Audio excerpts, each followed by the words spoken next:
his amazing friends, Thwip, Zap, Hiccup.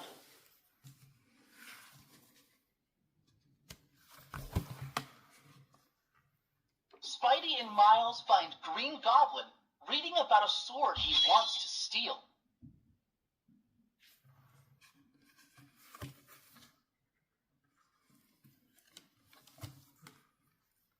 Before the heroes can web up Green Goblin, Hiccup, Miles hiccups and his arachno sting goes wild.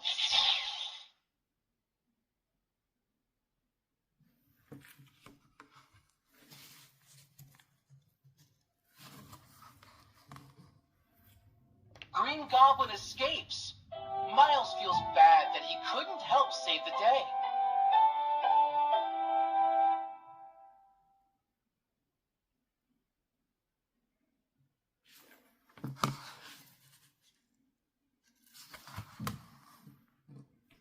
Green Goblin finds a sword and covers Miles' friends in goo.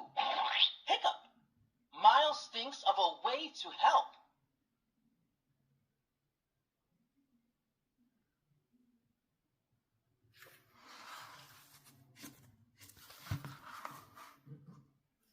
Miles pretends to be a hiccuping ghost. He scares Green Goblin, and the Spidey team saves the day.